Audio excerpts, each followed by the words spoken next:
Et justement, la paracha de la semaine, c'est la paracha de Kitetse.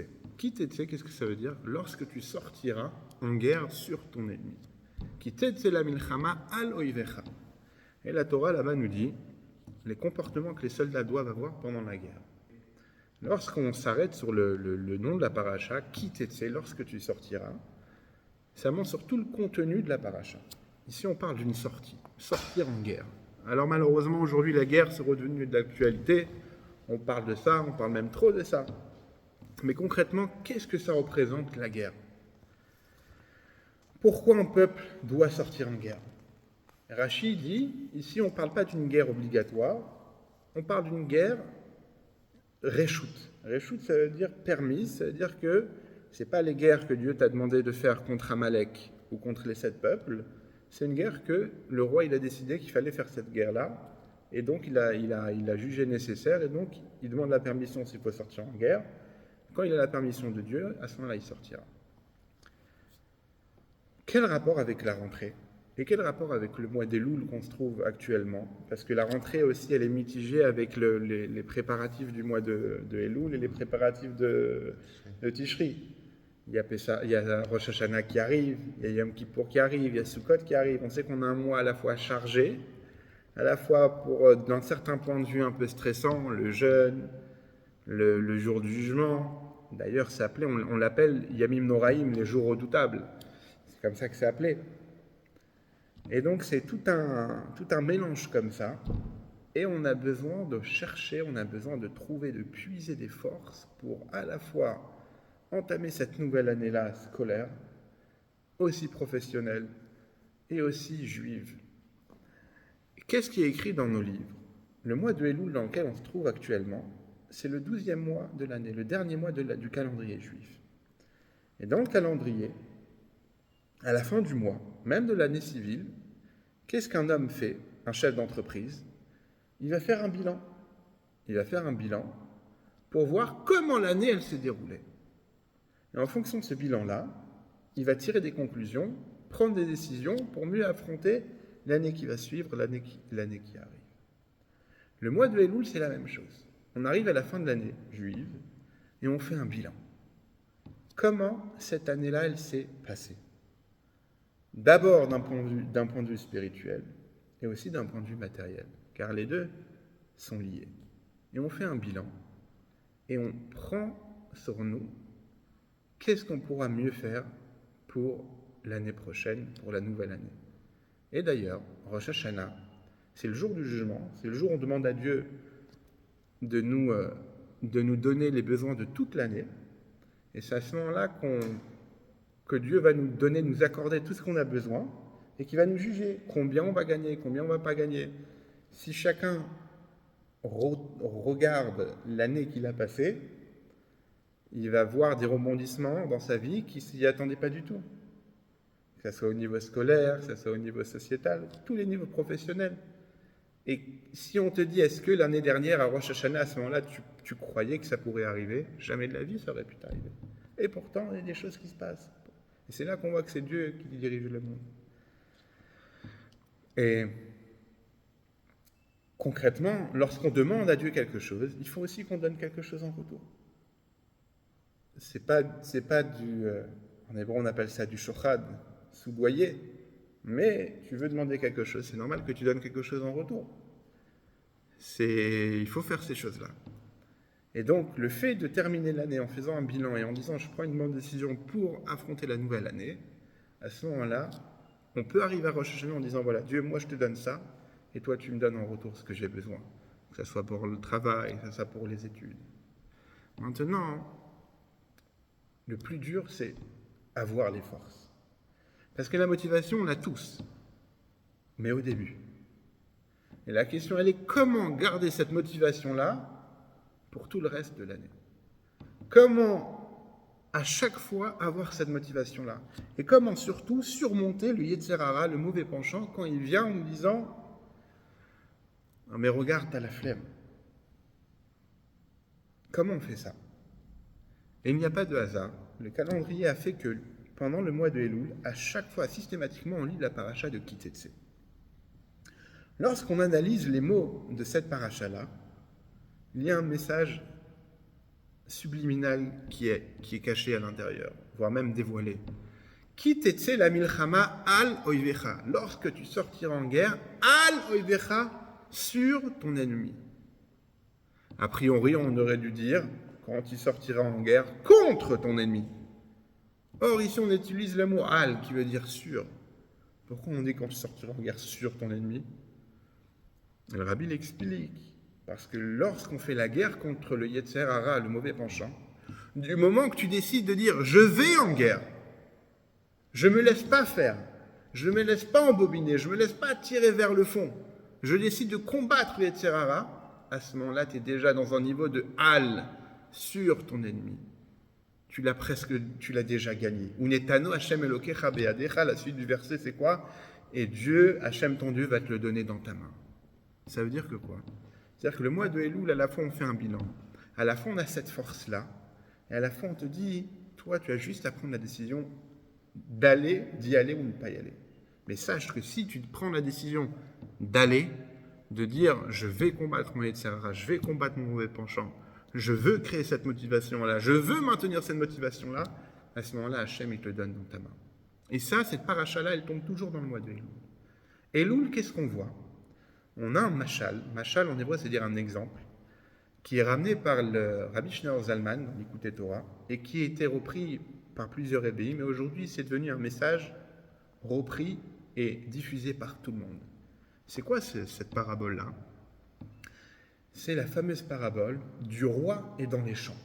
C'est quoi cette histoire du roi dans les champs? C'est qu'il est écrit comme ça, dans l'Écoute Torah, que le mois de Elul, il est comparé à un roi qui sort dans les champs avant de retourner dans son palais. Et donc, tous les gens de la ville vont à sa rencontre. Et le roi montre un visage souriant à tout le monde.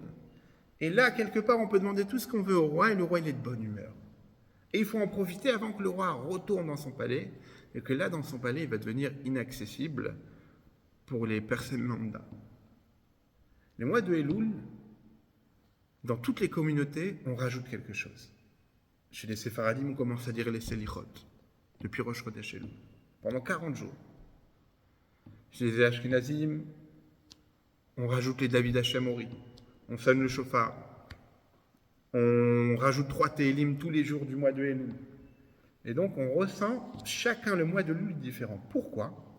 Parce que le mois de Elul, il y a une illumination de Yud Gimel Midot Arachamim, des 13 attributs de miséricorde. Et chaque chose, c'est quoi ces 13 attributs de miséricorde? C'est que Dieu, il influence, il fait vivre le monde. De la même manière que dans un couple, par exemple, la femme, elle va dépendre du mari. C'est-à-dire que la manière, comment le mari va se comporter avec sa femme, comme ça, il va créer l'humeur, non seulement de sa femme, mais comme la Gemara elle dit, Beito zo ishto, la maison c'est la femme, mais l'humeur de l'atmosphère du foyer entier. Qu'est-ce que ça veut dire? En anglais, il y a une expression qui dit happy wife, happy life. Femme heureuse, vie heureuse. La femme, elle reçoit du mari. En hébreu, l'influence, on appelle ça hashpa'a. C'est-à-dire que l'homme, il est le mashpia, c'est lui qui va influencer, c'est l'influenceur, et la femme, c'est elle qui va recevoir et qui va retransmettre après toute l'énergie dans la maison. Lorsqu'un mari, il dit des mauvaises choses à sa femme, alors à ce moment-là, la femme, elle est énervée. À ce moment-là, tout se dégringole, tout se passe mal. Alors que quand le mari, il va dire des mots gentils, il va faire des cadeaux, il va montrer beaucoup d'attention, à ce moment-là, la femme, elle va être beaucoup plus radieuse, elle va être beaucoup plus resplendissante, elle va prendre cette énergie-là qu'elle a reçue du mari, elle va la redistribuer en l'amplifiant. C'est ce qu'on appelle en chassidout, mashpia et mekabel. Et le mari, il a ce rôle-là d'être mashpia, d'influencer, et la femme, elle a ce rôle-là de mekabel, de recevoir, et elle est comparée à la midat malchut, donc c'est un peu plus, là on rentre un peu plus profondément dans les sphirotes, les attributs. Malchut, c'est la dernière des 10 attributs, c'est elle qui reçoit tout de ce qu'elle a au-dessus, et elle repartage. Mais elle n'a aucune influence directe. Son influence, elle reçoit des autres. Malchut, c'est quoi? C'est la royauté? La royauté. Et c'est la 10e des attributs.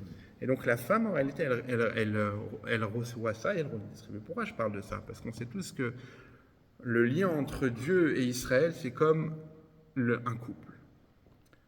Et lorsqu'on voit un couple, les hommes mariés, ils vont mieux comprendre. C'est que un homme, avant de son mariage, lorsqu'il connaît sa future femme, alors à ce moment-là, il a les papillons lorsqu'il y a un échange de messages, il va ressentir énormément de sentiments, il va être à ses petits sons, il va faire attention à comment il va lui parler, il va être attentionné, il va lui donner des cadeaux, etc. Et dès qu'il se marie, tout à coup, cette même relation, elle devient très dure à entretenir. On parle des deux mêmes individus, on parle des deux mêmes personnes, il n'y a rien qui a changé, et une seule chose qui a changé, c'est le mariage. Et le mariage, c'est quelque chose qui a une certaine sainteté, que le Yetzer Hara va tout faire pour saboter cette chose-là. Parce que c'est à l'image de Dieu et du peuple juif. Et donc c'est pour ça qu'on va chaque fois retrouver des difficultés dans ces relations-là conjugales. Et combien aujourd'hui divorcent pour des mauvaises ententes, etc. Et donc, quel est le rôle ici? Le rôle, c'est de se travailler. C'est facile de rejeter la patate chaude sur l'autre. C'est facile de dire je ne m'excuserai pas tant que c'est l'autre qui va s'excuser. C'est très dur de s'excuser. Parce que la plupart des fois, on peut dire mais c'est pas moi qui ai tort, c'est l'autre qui a tort. Et donc, on voit dans le mariage, si on veut qu'un couple y dure, il y a besoin de avoda. Alors, avoda, en hébreu, c'est dire un travail. Et ce travail-là, il demande plusieurs choses. Et la chose la plus forte qu'il demande, c'est l'abnégation de soi. C'est-à-dire savoir, même si tu as tort, sache que c'est toi ici l'influenceur. C'est toi ici qui va donner l'énergie. Si tu veux entretenir une bonne énergie, c'est à toi de faire un bon pas. Et en quelques mots, avec un petit geste, tu peux tout changer en bien. Exactement. Alors, j'avais un débat avec Esther, comment on traduit Messirut Nefesh? Est-ce que c'est l'abnégation de soi ou bien Messirut Nefesh, c'est transmettre son âme pour mourir. L'abnégation, c'est l'annulation. Donc on avait un débat, on n'a pas encore conclu le débat là-dessus, ce que ça veut dire, mais Messirut Nefesh, c'est être prêt à transmettre son âme pour ne pas transgresser certaines mitzvot de la Torah. Et l'abnégation, en hébreu, on va appeler ça bitoul. Bitoul, c'est-à-dire être annulé. C'est complètement... Tu annules ta volonté pour l'autre. Et le Pirkei Avot, il dit une phrase très intéressante, très belle, pardon. Il dit « Batel retzoncha mivne rechtsono, kedesh yased retzoncha » Annule ta volonté pour sa volonté de Dieu. Parfois, tu as envie de faire des choses, mais qui ne sont pas forcément bien. Et on te dit « Annule ta volonté pour la volonté de Dieu, pour que Dieu fasse ta propre volonté à toi. » C'est ce terme-là de non. Pourquoi j'ai parlé du couple? Pour qu'on comprenne mieux l'exemple de l'influence. Comment l'influence d'une personne, et surtout d'un mari, parce que c'est l'image où on le voit le mieux, c'est le mari et la femme, la manière comment le mari va se comporter avec sa femme, c'est ce qui va créer toute l'atmosphère. Maintenant qu'on a l'image de l'influence, par rapport à Dieu, c'est quoi? On dit que pendant le mois de Elul, Dieu, il donne une influence à Harat, une illumination, un éclairage de Yud Gimel Midot Arachamim, des 13 attributs de miséricorde. C'est quoi ces 13 attributs de miséricorde? Les 13 attributs de miséricorde, c'est ce que Moïse a imploré Dieu pour pardonner le peuple juif d'avoir commis la faute du veau d'or. Et pour cela, il a employé 13 mots de miséricorde pour demander et implorer Dieu d'accepter le pardon, ce qui a fini par être accepté. C'est ce qu'on répète plusieurs fois Yom Kippour. Hashem, Kel, Rachum, Vechanoun, Erech, Hapaim, Verav, Chesed, Vemed, Notzer, Chesed, Lafim, Nosavan, Vafesha, Vechata, Venake. Et on dit que pendant le mois de Elul, ces 13 attributs de miséricorde, que c'est avec ces 13 mots-là que Dieu il a accepté de pardonner un peuple qui s'était rebellé contre lui, qu'il avait trompé quelque part, qui était parti chercher, faire de l'idolâtrie. Qui avait tourné le dos, en fait. Qui avait tourné le dos. Et que Dieu, à travers ces 13 phrases-là, tellement qu'ils étaient puissantes et fortes, alors à ce moment-là, Dieu il a décidé d'accorder le pardon. Et pendant le mois de Elul, ces 13 attributs-là, ils éclairent dans le monde. Et c'est pour ça qu'on en profite à la fois pour faire des slichot, parce que c'est des moments propices. Comme les Havdil, pour séparer, ça me rappelle un enfant. Et les enfants, des fois, ils sont en train de pleurer, ou parfois ils se sont fait mal, mais ils exagèrent un petit peu dans la pleure. Et il y a des mots-clés comme ça. Je vois avec mon fils de 2 ans, quand il pleure, il exagère un petit peu. Dès que je lui dis bonbon, chocolat, tout de suite, il s'arrête. Il y a des mots-clés comme ça qui font. L'Avdil Kaviachol avec Dieu, il y a des mots, quand il y a les mots, la formule que Moshe il a utilisée, ça a touché Dieu et Dieu il a accepté à ce moment-là de donner le pardon. Donc imaginez-vous cette lumière-là qu'il y a dans le monde et que pour la ressentir, on doit s'approcher nous aussi. Et où est-ce qu'on le voit, cette approche que nous aussi on doit s'approcher pour profiter de ces lumières-là, pour profiter de cette énergie qu'il y a spirituellement dans le monde? On le retrouve dans le mot de Elul. Elul, comment ça s'écrit? Aleph, Lamed, Vav, Lamed. Ani, donc c'est les initiales de Ani, les Dodi, Vedodili. Moi pour mon bien-aimé et mon bien-aimé pour moi. Ani, les Dodi, c'est moi pour mon bien-aimé, c'est le travail de Elul. C'est-à-dire que c'est l'homme, moi pour mon bien-aimé, que l'homme, il travaille pour monter vers Dieu. L'homme, il révise son comportement, il se remet en question. Et quand on rentre dans le mois de Tishri, c'est Dodili, c'est mon bien-aimé par moi, ça sont là, c'est Dieu qui redescend vers l'homme. C'est Dieu qui donne l'influence à travers les jugements de Rosh Hashanah, le pardon de Yom Kippour, l'influence sous la Souka, Simchat Torah, toute la Torah. Et donc c'est une balance, comme ça, entre les deux. D'ailleurs, dans la paracha, on voit la loi des balances. Je fais une parenthèse. C'est écrit qu'on n'a pas le droit d'avoir un faux poids à la maison. C'est quoi un faux poids? À l'époque, comment on faisait pour faire la balance? Aujourd'hui, tout est électronique. Mais on avait des blocs de 1 kg. On allait chez le marchand disait, on demandait au marchand, voilà, je veux 1 kg de pommes de terre. Il avait une balance, il mettait son poids de 1 kg d'un côté, et de l'autre côté, il allait mettre des pommes de terre. Et dès que c'était égal, ça voulait dire qu'il y avait 1 kg. Mais qu'est-ce qu'ils peuvent faire, les arnaqueurs? Ils vont prendre le bloc où il y a écrit 1 kg, ils vont gratter à l'intérieur, enlever le poids. Comme ça, on croit que c'est 1 kg, il y a écrit 1 kg, on ne voit pas que les personnes, il y a seulement l'œil affûté qui peut faire la différence. Quand tu mettais sur la balance, la dame, elle demandait 1 kg, tu la faisais payer pour 1 kg, mais en réalité, il n'y avait que seulement 700 grammes. Donc à la fois, tu la faisais payer plus cher, à la fois, tu lui donnais moins de marchandises parce qu'il y avait 700 grammes. Et donc la Torah te dit, non seulement tu ne dois pas faire ça, mais à part ça, tu n'as pas le droit de posséder chez toi quelque chose.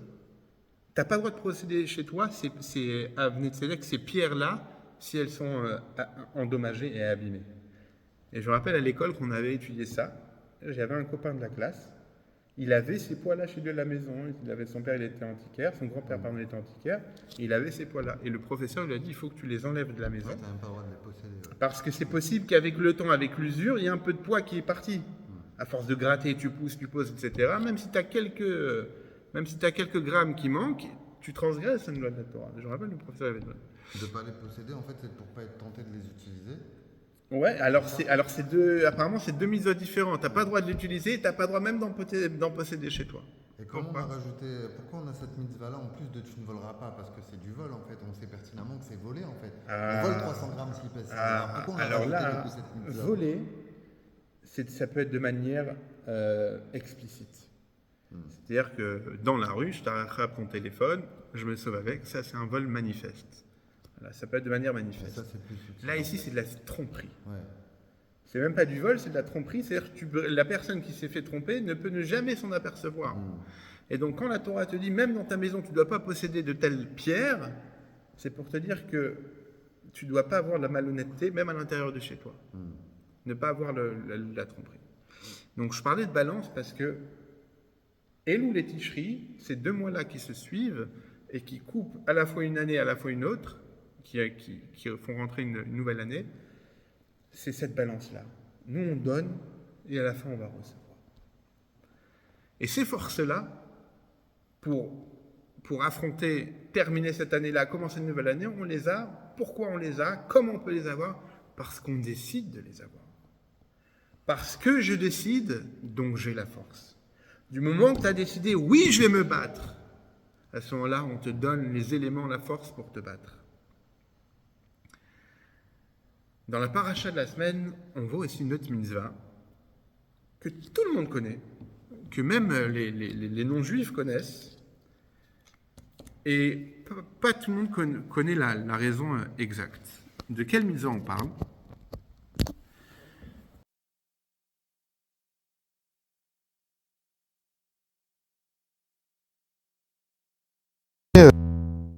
Les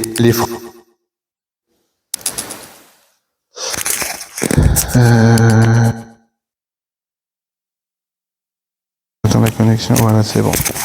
C'est quoi ces franges-là que vous avez? C'est quoi les fils que vous avez On leur expliquait quoi? Ce que la Torah, elle dit, et ce qu'on lit dans le schéma, Uritem oto srartem et kol mitzvotam. En regardant les tzitzit, vous allez vous rappeler de toutes mes mitzvot. Qu'est-ce que c'est cette mitzvah-là déjà? La Torah nous dit, chaque vêtement, chaque habit qui a 4 coins, il devient obligatoire de porter des tzitzit. Il y a des couvertures. Normalement, une couverture, si elle a 4 coins, il y a un safek de mettre des tzitzit. Donc, qu'est-ce qu'on fait? C'est qu'on l'arrondit un coin, on coupe un coin. Pourquoi? Ça fait partie des mitzvot que la Torah nous donne la raison pourquoi on doit avoir les tzitzit. Et Dieu nous dit, car quand tu regarderas les tzitzit, tu te rappelleras de tous les mitzvot, de toutes les lois de Dieu. Comment? Quel rapport les tzitzit et les mitzvot? Tu pourrais me dire la kippa, ça montre qu'il y a un Dieu au-dessus de nous, et donc il se rappelle de Dieu, il se rappelle des commandements de Dieu. Mais quel rapport maintenant les tzitzit? Alors, la raison que les gens qui étudient cette mitzvah-là connaissent, c'est que le mot tzitzit, tzadik yud tzadik tav, c'est la même gematria, la valeur numérique de 600. C'est que donc on a 600 tzitzit, on a les 8 fils, parce que chaque fil il a x4, tu vois, il y a 2 côtés, 4 et 4, plus les 5, ça nous fait 613. 600 plus 8 plus 5, voilà, ça nous donne 613. Pour que lorsqu'on regarde les tzitzit, on se rappelle les 613 mitzvot. Mais là, on a une question qui se pose. La Torah nous dit, tu regarderas les tefilin et les tzitzit et tu te rappelleras des mitzvot de Dieu. Or, une personne qui n'a pas étudié ce qu'on vient de dire maintenant, un enfant qui regarde les tzitzit, s'il connaît pas cette valeur numérique-là, comment il va se rappeler? Il va voir les 613 lois à l'intérieur. Alors quoi? On donne une autre raison. C'est que le mot tzitzit, c'est comme ce qui est écrit dans Sefer Bamidbar, metzitz minacharakim. Que c'est une sorte de vie, que Dieu il regarde l'homme il regarde Dieu, et à travers ça, il y a un regard mutuel et qu'on se rappelle de Dieu. Mais ça répond toujours pas. Il n'y a pas aussi une histoire par rapport aux 4 coins, des 4 coins cardinaux aussi, que Hachem il est partout justement? Alors, oui, mais encore une fois, ça faut l'explication. Ouais. Le schéma aussi, le dalet du schéma, c'est, d'ailleurs on tourne la tête, c'est pour ça. Mais comment, simplement en regardant les tzitzit, tu vas te rappeler des mitzvot? Alors je l'ai dit tout à l'heure, c'est que quand les gens, n'importe qui voit les tzitzit, qu'est-ce qu'ils disent? Ils disent, c'est quoi ces fils-là? Les fils, quand on voit un fil, à quoi ça sert un fil? À attacher. Avec un fil, on peut faire un nœud. Avec une corde, on peut attraper une personne, on peut la sortir de l'eau, on peut faire monter des échafaudages, on peut nettoyer des vitres, on peut faire... La corde, c'est ce qui permet d'attacher 2 bouts. Lorsqu'aujourd'hui, on demande communément qu'est-ce que ça veut dire mitzvah, beaucoup de gens vont répondre, une mitzvah, c'est une bonne action. Une action de grâce. En réalité, mitzvah, ça veut dire commandement. Commandement, ouais, positif ou négatif. Exactement. Mais c'est vrai que, étant donné que les mitzvot, lorsqu'on fait une bonne action, c'est aussi une mitzvah, donc c'est devenu dans l'esprit commun que quand on dit une mitzvah, c'est une bonne action. En réalité, le mot mitzvah vient du mot en araméen qui veut dire tzavta vechibur. Tzavta vechibur, ça veut dire un attachement. Une mitzvah, et là on va voir le lien avec la nouvelle année Elul, lorsque j'accomplis une mitzvah, je m'attache avec Dieu. Lorsqu'un homme y met les téphilines, lorsqu'une femme, elle allume les bougies de Shabbat, lorsque je fais une bénédiction avant et après manger, à ce moment-là, je fais une mitzvah et je fais un attachement entre moi et Dieu. Ça, c'est une mitzvah. L'action qu'on va faire, la bonne action qu'on va faire, elle va créer un attachement entre Dieu et l'homme ici-bas. Et donc, quand aujourd'hui je vois des fils, les fils, ils me rappellent les mitzvot, puisque les fils, c'est fait pour rattacher deux personnes debout des deux extrémités. Et donc, c'est pour ça que quand la Torah te dit, vous allez voir les tzitzit et vous allez vous rappeler des mitzvot, vous allez vous rappeler que la mitzvah, elle est faite pour attacher deux bouts opposés. Ça, c'est la mitzvah. Et ça, c'est une des mitzvot de la paracha. Et ça, c'est avec aussi ce que ça nous donne la manière de comprendre pourquoi je dois accomplir une mitzvah. En quoi je dois accomplir une mitzvah? Pour pas faire le fil. Pour pas faire de fil. Et tu veux que je te dise, on dit comme ça que lorsqu'une personne, elle transgresse une loi de la Torah, lorsqu'elle fait teshuva, le lien, il est encore plus fort qu'avant. À tel point qu'il est écrit que l'endroit où les personnes qui ont fait teshuva se tiennent, même les tzadikim gumurim, les plus grands justes du monde, ne peuvent pas se tenir tellement que cet endroit-là, il est haut. Prends un fil, déchire-le. Il est déchiré. Maintenant, refais un nœud entre les deux bouts déchirés. Tu vas voir à l'endroit du nœud, il devient indéchirable. Ça, c'est la force de la teshuva. Lorsqu'on fait teshuva, on raccommode deux fils, on fait un nœud, et le nœud, il est encore plus fort qu'un fil qui est juste étendu. Et en s'approchant du mois de Tishri, il est écrit que il y a trois choses qui peuvent annuler un mauvais décret. Un décret, c'est quoi? C'est quelque chose que Dieu il a décrété, et que tu veuilles ou pas, ça va se passer. Ça a été décrété dans le ciel, comme beaucoup de choses qu'on a vécues dernièrement, et qu'on peut se demander pourquoi. La réponse est Dieu il a décrété, on peut rien faire pour. Mais, et on le dit dans la Tfila et de Rosh Hashanah et de Yom Kippour, qu'il y a trois choses qui peuvent annuler le mauvais décret. C'est quoi? Teshuva, la repentance, Tefila, la prière, Tzedaka, la charité. Lorsqu'on met une pièce à la Tzedaka, ou lorsqu'on fait une bonne action, qu'on va aider quelqu'un, physiquement ou spirituellement ou matériellement, c'est aussi considéré comme la Tzedaka de la bonté. Lorsqu'on va prier à Dieu, et lorsqu'on fait Teshuva, à ce moment-là, même un décret, on peut l'annuler. Même quelque chose qui est acté dans le ciel, on peut l'annuler. Et il y a plein d'explications sur le mot Teshuva. Mais c'est quoi Teshuva? C'est Tashuv He. De prendre le He et de le ramener à sa place. Le Rambam dit, c'est quoi une Teshuva? C'est quoi une personne qui a fait Teshuva? C'est une personne qui a transgressé quelque chose et qui dit, à partir de maintenant, j'arrête ça. Comment on sait qu'il a fait Teshuva? C'est que si cette chose-là, elle va se représenter devant lui, il aura la force de dire, non, je ne fais pas. Et le Rambam, il donne un exemple, qui est malheureusement quelque chose qui est très dur dans la société à tenir. C'est une personne qui avait des relations interdites, et qui prend la décision, il dit à partir de maintenant, j'arrête, je fais teshuva, j'arrête de faire ça.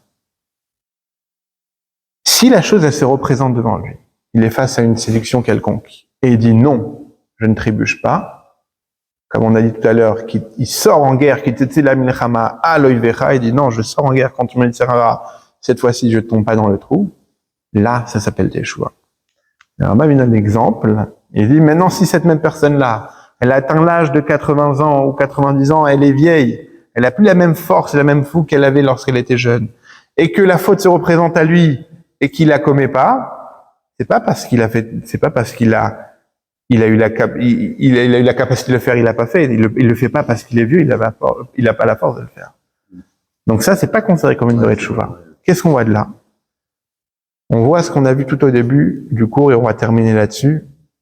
C'est que La vie, elle est faite aliyot et yeridot, de montée et de descente.